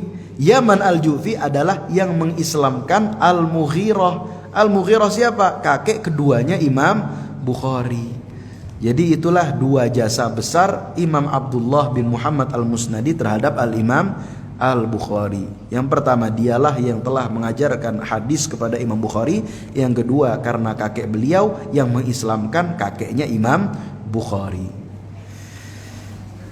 Ibu-ibu yang dirahmati Allah, juga di antara guru beliau adalah Imam Ahmad bin Hanbal. Imam Ahmad bin Hanbal. Beliau bertemu dengan Imam Ahmad bin Hanbal ini beberapa kali di Baghdad, di Irak. Irak ini pada saat itu adalah kota yang sangat luar biasa. Kota yang sangat maju begitu ya, yang sangat indah. Kalau ibu-ibu buka saja di internet lalu tulis miniatur kota Baghdad di zaman Daulah Abbasiyah. Itu adalah salah satu kota yang sangat bersih, yang sangat maju. Gitu ya. Sampai Imam Syafi'i mengatakan kepada muridnya yang belum pernah pergi ke Baghdad, ya kan? Imam Syafi'i mengatakan, sesungguhnya engkau belum pernah melihat dunia karena engkau belum pergi ke Baghdad. Kalau zaman sekarang mungkin New York gitu ya. Orang kalau belum pergi ke New York belum pernah melihat dunia gitu ya. Kalau zaman dulu Baghdad. Jadi Imam Bukhari beberapa kali ketemu dengan Imam Ahmad di Baghdad. Lalu ketika beliau itu mengunjungi Baghdad 8 kali Bu. Imam Bukhari mengunjungi Baghdad 8 kali. Ketika terakhir beliau ingin keluar dari Baghdad, ditemani oleh Imam Ahmad. Imam Ahmad berkata kepada Imam Bukhari, "Tada'un nasa wal ilma wa tatruku Baghdad wa tasil ila Bukhara." Kenapa engkau meninggalkan orang-orang di Baghdad? Engkau meninggalkan ilmu di Baghdad. Engkau meninggalkan Baghdad dan engkau pergi ke Bukhara. Kenapa? Kenapa engkau tidak menetap saja di Baghdad? Ya kan? Itu kata Imam Ahmad kepada Imam Bukhari. Barulah nanti ketika Imam Bukhari pulang ke Bukhara dan beliau mendapatkan ujian yang cukup berat di Bukhara, teringat dengan perkataan Imam Ahmad ini. Jadi Beliau pergi dari Baghdad menuju Bukhara, kota asalnya, dan beliau mendapatkan ujian Bu di sana. Apa ujiannya? Ujiannya beliau itu dihasadi. Dihasadi itu apa sih? Dihasad ya. Dihasadin gitu ya, apa? Didengki, jadi ada orang yang dengki sama beliau. Ya kan? Beliau ketika pulang ke Bukhara, orang-orang ini datang ke majelisnya Imam Bukhari, sehingga majelis ulama yang lain ini jadi sepi Bu, gitu ya. Jadi ibarat ada orang baru buat sekolah, tiba-tiba sekolahnya rame, sekolah yang lain jadi sepi, ya kan? Majelis ulama yang lain jadi sepi. Maka ada seorang ulama besar juga, ahli hadis juga, namanya Muhammad bin Yahya Az-Zuhli. Akhirnya dengki dengan Imam Bukhari. Ya kan? Kenapa? Karena majelis beliau jadi sepi semenjak kedatangan Imam Bukhari. Muhammad bin Yahya Az-Zuhli akhirnya ingin memfitnah Imam Bukhari.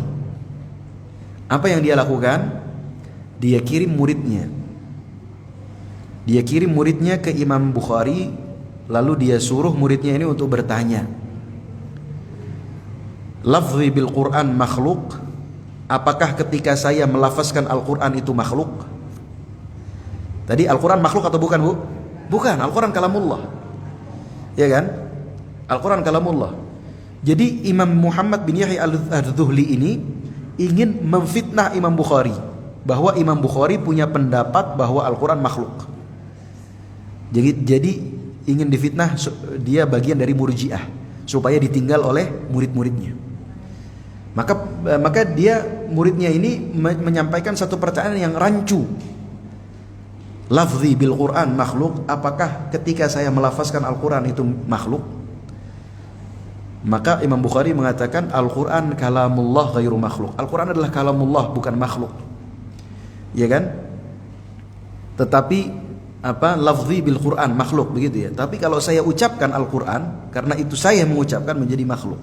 Itu juga sebenarnya jawaban, itu adalah pertanyaan yang rancu, begitu ya. Jawaban terhadap pertanyaan yang rancu. Maka jawaban ini yang dipelintir Bu oleh orang tadi. Lalu dia sebarkan bahwa Imam Bukhari punya pendapat bahwa Al-Quran adalah makhluk. Ya kan?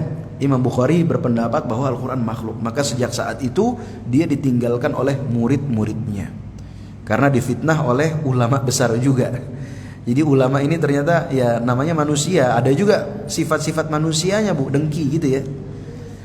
Akhirnya Imam Bukhari pada satu mulai ditinggalkan oleh murid-muridnya. Itu ujian yang pertama. Ujian yang kedua, ketika dia kembali ke Bukhara, Gubernur Bukhara mengirimkan surat ke rumahnya Imam Bukhari.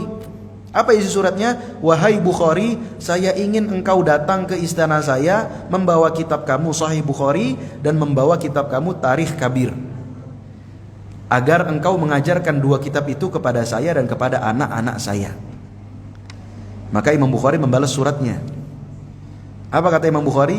Sesungguhnya saya tidak ingin menghinakan ilmu, dan saya tidak ingin membawa ilmu ini kepada pintu penguasa. Kalau engkau ingin belajar ilmu ini kepada saya, ilmu hadis kepada saya, maka datanglah ke rumah saya atau datang ke masjid saya. Jadi Imam Bukhari ini punya wibawa Bu, gitu ya, punya wibawa. Ibarat presiden ngirim surat ke saya, Umar, saya ingin belajar Al-Quran, datang ke istana saya. Kalau kita yang dapat surat dari presiden di zaman sekarang, mungkin kita senang Bu, ya kan? Wah, saya nih ilmu saya diakui oleh presiden, saya diundang ke istana. Tapi tidak demikian dengan Imam Bukhari. Imam Bukhari mengatakan, saya tidak ingin menghinakan ilmu, dan saya tidak ingin membawa ilmu ini kepada pintu penguasa. Kalau kamu ingin belajar ilmu, datang ke rumah saya atau datang ke masjid saya, di mana saya mengajar. Maka Gubernur Bukhara pada saat itu sakit hati. Akhirnya mulai terjadi perselisihan antara Gubernur Bukhara dengan Imam Bukhari. Itu dua musibah yang besar yang terjadi di kehidupan beliau, sehingga ketika terjadi dua musibah ini, dia ingat dengan perkataan gurunya Imam Ahmad bin Hanbal sebelum dia keluar dari Baghdad. Kenapa engkau tinggalkan Baghdad, gitu ya? kenapa engkau kembali ke Bukhara? Maka beliau berandai-andai, seandaikan saya tidak meninggalkan Baghdad, niscaya saya tidak akan mendapatkan ujian dan musibah ini. Hadirin ibu-ibu yang dirahmati Allah, juga di antara guru beliau, ini sampai jam berapa Bu? 10:30 ya? 10:30. Masih ada 12 menit. Insyaallah saya kejar, semoga selesai. Lalu di antara murid beliau ya, kalau tadi guru-guru ya, guru-guru ada banyak sebenarnya. Di antara murid beliau adalah Al-Imam Muslim. Imam Muslim. Dengar Ibu Sahih Muslim? Sahih Bukhari dan Sahih Muslim. Sahih Muslim ditulis oleh Imam Muslim Ibnul Hajjaj Al-Qushairi An-Naisaburi yang merupakan muridnya Imam Bukhari. Jadi Imam Muslim ini sangat menghargai gurunya, sangat menghargai Imam Bukhari. Sampai pernah suatu ketika Imam Muslim bertanya tentang satu hadis kepada Imam Bukhari, lalu Imam Bukhari menjelaskannya. Maka Imam Muslim ini sangat takjub dengan penjelasan Imam Bukhari. Dia kecup kening Imam Bukhari, lalu dia berkata kepada Imam Bukhari, "Da'ni hatta uqabbila rijlaika." Wahai guruku, biarkan aku mencium kedua kakimu. Ya ustadzal ustadzin, wahai gurunya para guru. Wa ya sayyidal muhadditsin, wahai tuannya para ahli hadis.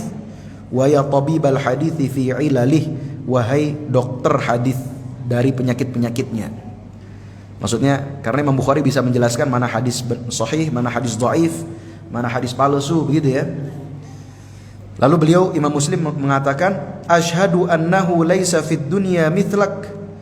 Saya bersaksi bahwa tidak ada satu orang pun di dunia yang seperti engkau dalam urusan hadis.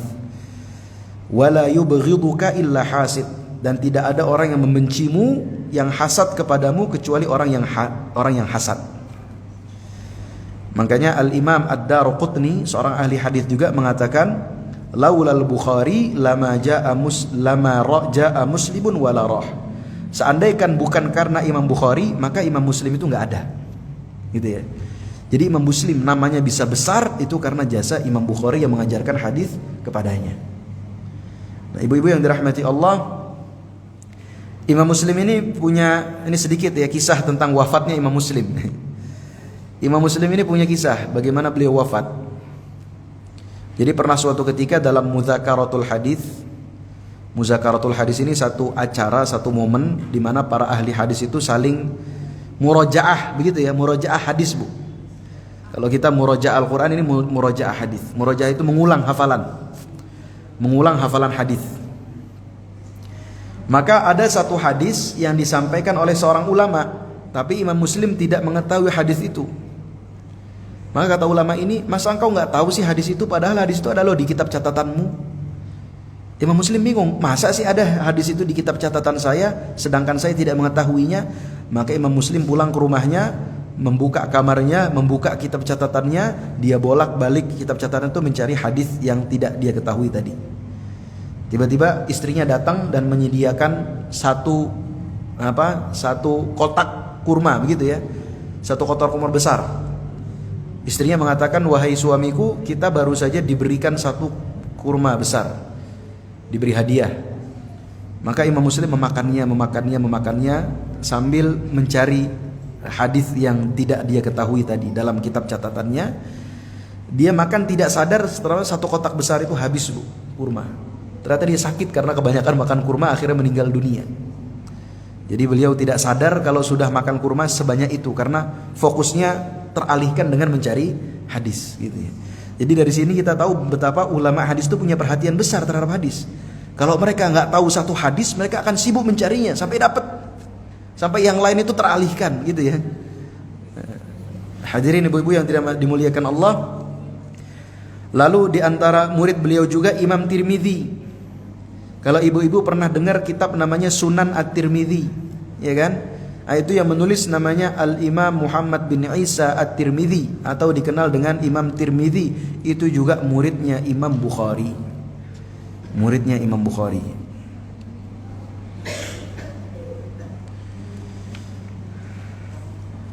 Lalu juga di antara murid beliau adalah Muhammad bin Ishaq bin Khuzaimah. Kalau ibu-ibu pernah dengar kitab namanya Sahih Ibni Khuzaimah, ditulis oleh Al-Imam Muhammad bin Ishaq bin Khuzaimah, itu juga muridnya Imam Bukhari.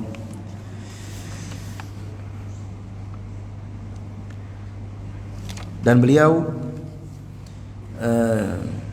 kalau kita lihat ini dalam istilah ilmu hadis ya, ada istilah namanya hadis dikeluarkan oleh dua syekh, akhrajahu syaikhan atau rawahu syaikhan. Hadis diriwayatkan oleh dua syekh. Yang dimaksud adalah Imam Bukhari dan Imam Muslim, gitu ya, Bukhari Muslim. Tapi ini dalam istilah hadis. Tapi kalau kita baca dalam kitab-kitab para sahabat, lalu kita dapatkan ungkapan radhiyallahu 'anis syaikhain. Semoga Allah meridhai dua syekh. Maksudnya siapa? Abu Bakar dan Umar. Gitu ya, Abu Bakar dan Umar. Jadi ada istilah dua syekh dalam keilmuan Islam, dalam literasi keilmuan Islam. Tapi ini beda-beda maksudnya tergantung dari keilmuan mana ditinjau. Kalau kita baca kitab-kitab ilmu hadis, lalu kita dapatkan istilah dua syekh. Contohnya hadis ini diriwayatkan oleh dua syekh, itu maksudnya adalah Bukhari dan Muslim, gitu ya. Tapi kalau kita lihat, kalau kita buka buku biografi para sahabat, lalu kita dapatkan kata-kata semoga Allah meridhai dua syekh, itu maksudnya adalah Abu Bakar dan Umar, karena itu terkait dengan ilmu sahabat, kitab tentang sahabat.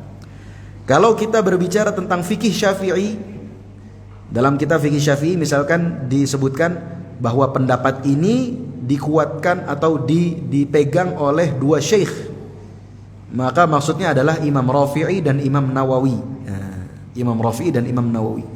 Kalau dalam mazhab Hanafi, ketika disebutkan bahwa pendapat ini dikuatkan oleh dua syekh, maksudnya Abu Hanifah dan Abu Yusuf. Kalau dalam mazhab Maliki, ketika disebutkan dua syekh, maksudnya adalah Ibnu Abi Zaid Al-Qayrawani dan Abul Hasan Ibnul Qabasi, begitu ya, dan lain-lain. Maksud saya bahwa dua syekh ini tidak selalu Bukhari dan Muslim. Tapi kalau dalam ilmu hadis, dua syekh maksudnya adalah Bukhari dan Muslim. Bukhari dan Muslim. Ibu-ibu yang dirahmati Allah, tadi di antara murid beliau adalah Imam Tirmidzi, begitu ya. Imam Tirmidzi ternyata juga pernah menyampaikan hadis kepada Imam Bukhari.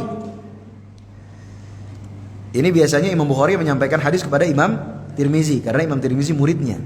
Tapi ternyata ada satu hadis di mana Imam Bukhari mengambilnya dari Imam Tirmidzi. Jadi Imam Tirmidzi meriwayatkan kepada Imam Bukhari. Dan ini menjadi kebanggaan bagi Imam Tirmidzi. Ya kan? Karena dia pernah menyampaikan hadis kepada gurunya, kepada Imam Bukhari.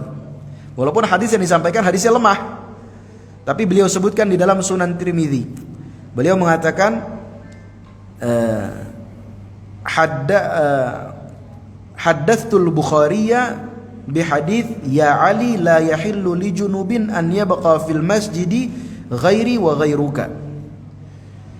Bahwa Rasulullah bersabda, tapi hadisnya dhaif, begitu ya, bahwa tidak halal bagi seorang yang junub untuk menetap di masjid kecuali saya dan engkau wahai Ali. Tapi hadisnya dhaif.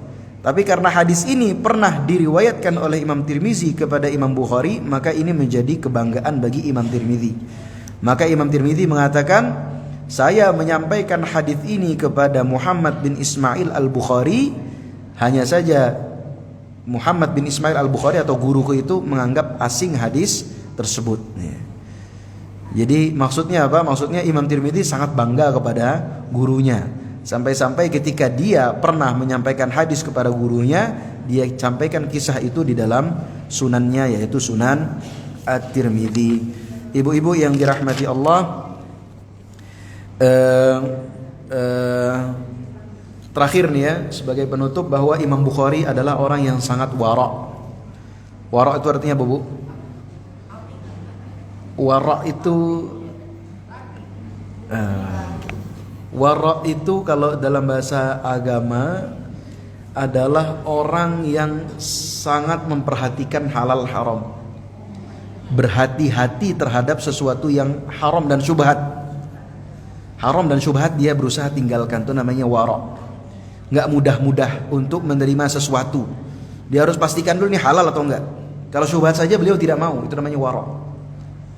Beda dengan kebanyakan orang zaman sekarang yang penting dapat duit, Bu, mau halal mau haram gas saja gitu ya. Makanya banyak orang zaman sekarang ikut judi online, ya kan? Judi online kan marak sekarang, Bu. Orang enggak peduli lagi halal haram. Dan ini tanda hari kiamat. Rasulullah bersabda, la ya'tiyanna 'alan nasi zamanun la yubalil mar'u bima akhadhal mal amin halalin aw min haram.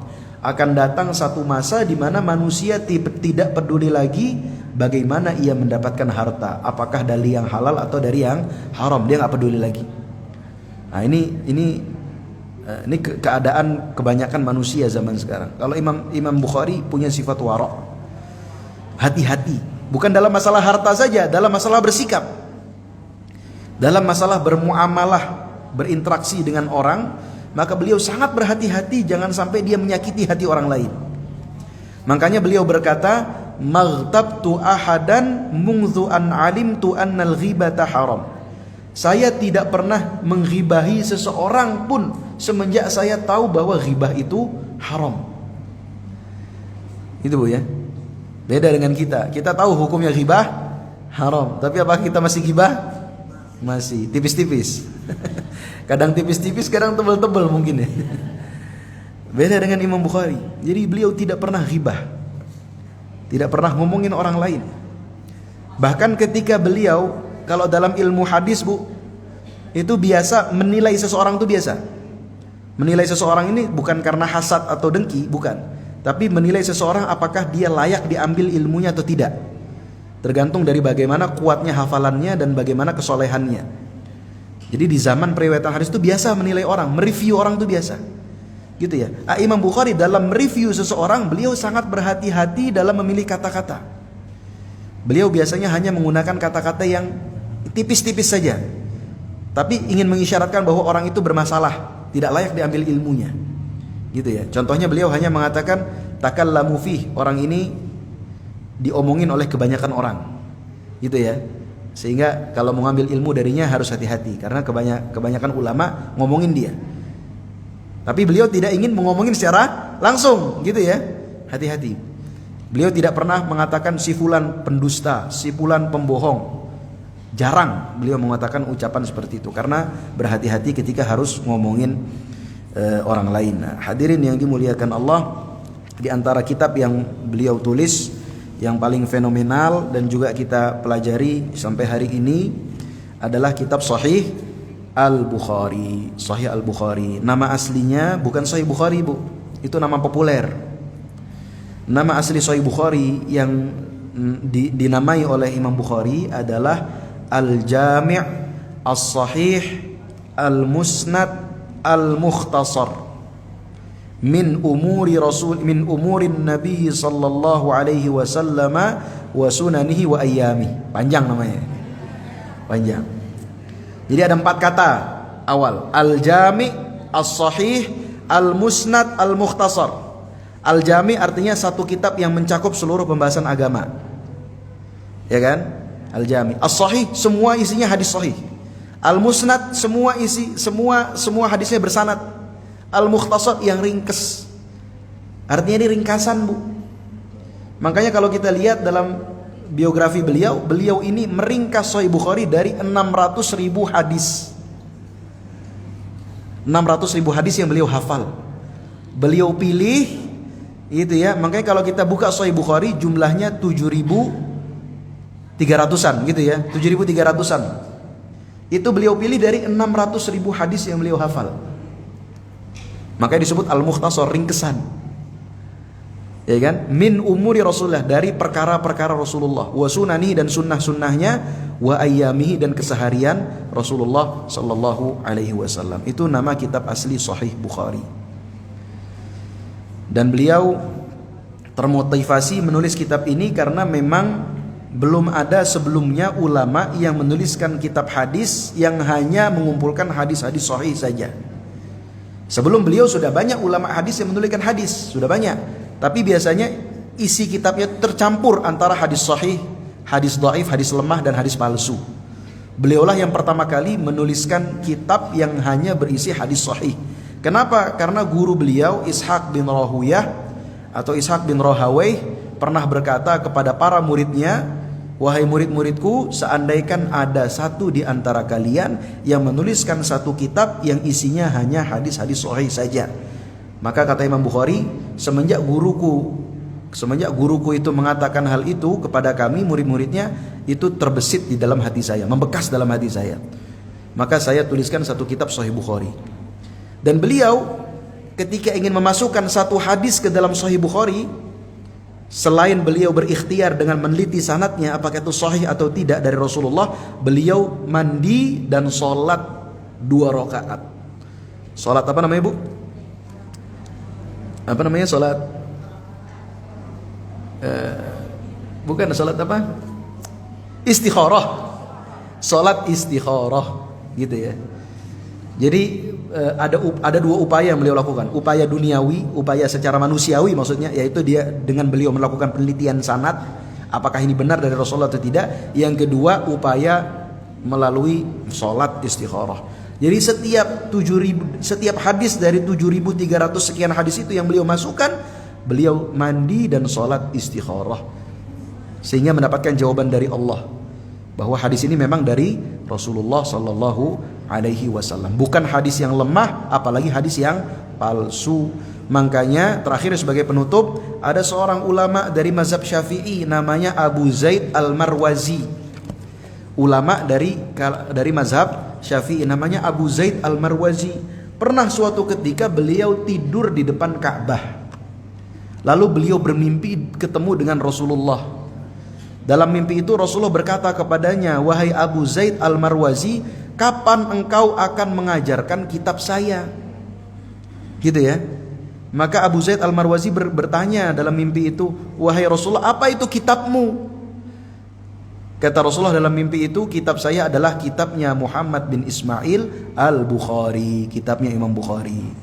Gitu ya. Ini mimpi, walaupun memang mimpi itu tidak bisa dijadikan dalil, ya kan? Tapi maksudnya itu menunjukkan bahwa ada seorang ulama pernah bermimpi bertemu dengan Rasulullah, mengatakan bahwa kitabnya Imam Bukhari adalah kitabnya Rasulullah. Kenapa? Karena semua hadis di dalamnya hadis sahih dari Rasulullah Sallallahu Alaihi Wasallam, dan hari ini kitabnya kita pelajari, ya kan? Hadis-hadis di dalamnya kita pelajari, maka pahala akan selalu mengalir kepada Al-Imam Al-Bukhari rahimahullahu ta'ala. Semoga kita semua bisa menteladani kisah hidup beliau.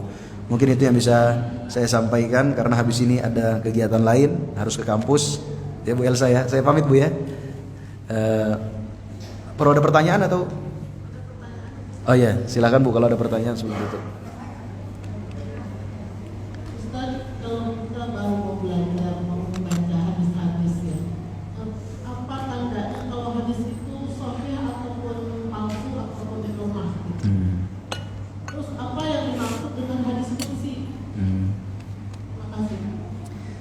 Iya, pertanyaannya singkat tapi jawabannya panjang ini Bu.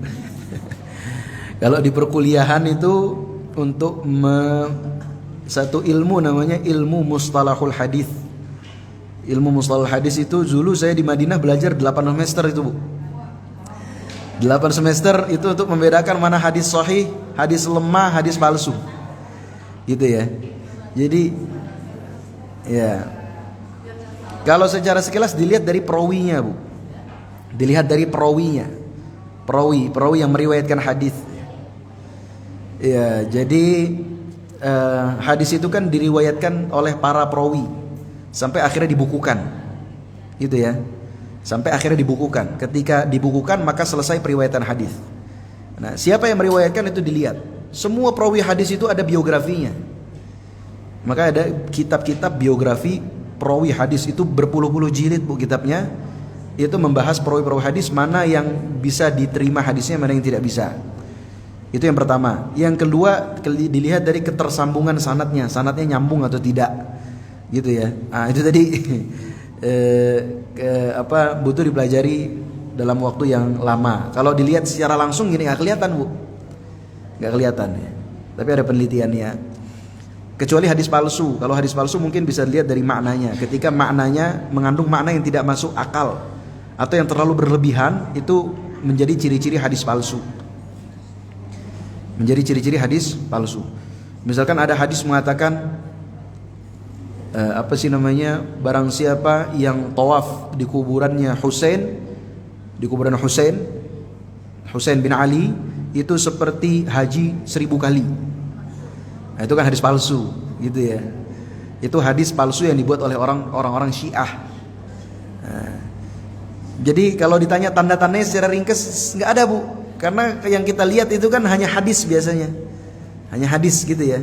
Sedangkan kalau kita mau meneliti hadis itu sahih atau tidak, itu harus dari kitab yang ada sanadnya, baru diteliti satu persatu. Ya. Kalau hadis palsu tadi mungkin bisa dilihat dari maknanya. Kalau maknanya rasa-rasanya kok terlalu berlebihan dan gak masuk akal. Contohnya ada hadis misalkan bahwa orang Sudan, tahu negara Sudan, Bu ya? Orang Sudan adalah orang yang paling buruk dan orang paling rakus. Nah, itu hadis palsu. Nggak mungkin Rasulullah mengeneralisir satu negara, kan nggak mungkin, nggak masuk akal, ya kan? Ya. Itu, Bu. Kalau hadis qudsi itu adalah hadis yang maknanya dari Allah, substansinya, kontennya dari Allah, tapi dibahasakan dengan bahasa Rasulullah. Ya. Berbeda dengan Al-Quran. Kalau Al-Quran kalamullah, lafzan wa ma'nan, secara lafaz dan juga secara makna. Kalau hadis qudsi maka maknanya dari Allah, kontennya, substansinya, tapi dilafazkan dengan lafaznya Rasulullah. Itu hadis qudsi. Ada kitab khusus tentang hadis qudsi, ada. Searching aja di Google, nanti bisa dibeli di Shopee, dijual juga sekarang, Bu. Iya. Iya, sama-sama. Cukup, Bu ya. Semoga bermanfaat. Mohon maaf bila ada kata-kata yang kurang berkenan. Mohon diingatkan bila ada yang salah dari yang telah saya sampaikan. Semoga kita bisa ketemu lagi di lain waktu, dan semoga kita semakin punya semangat untuk mengenal para ulama-ulama yang telah mewariskan agama Islam ini kepada kita semua. Saya tutup dengan kafaratul majlis. Subhanakallahumma bihamdika asyhadu an la ilaha illa anta astaghfiruka wa atubu ilaik. Wassalamualaikum warahmatullahi wabarakatuh.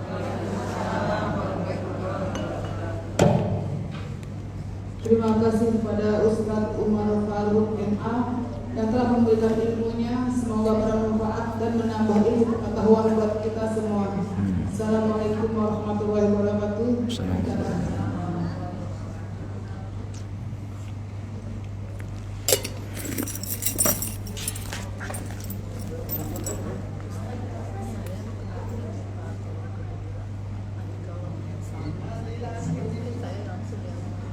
Assalamualaikum warahmatullahi wabarakatuh. Berita duka cita, inna lillahi wa inna ilaihi raji'un. Telah berpulang ke rahmatullah Bapak Afrodin bin Rajo, alamat rumah duka Jalan Kenanga 4, Blok J3, nomor 16, Duta Indah. Beliau wafat pada hari Kamis tanggal 4 Juli 2024 pukul 9.00 di RSUD Bekasi. Inna lillahi wa inna ilaihi raji'un. Telah berpulang ke rahmatullah Bapak Afrodin bin Rajo, alamat rumah duka Jalan Kenanga 4, Blok J3, nomor 16, Duta Indah. Beliau wafat pada hari Kamis tanggal 4 Juli 2024 pukul 9.00 di RSUD Bekasi. Terima kasih atas perhatiannya. Assalamualaikum warahmatullahi wabarakatuh.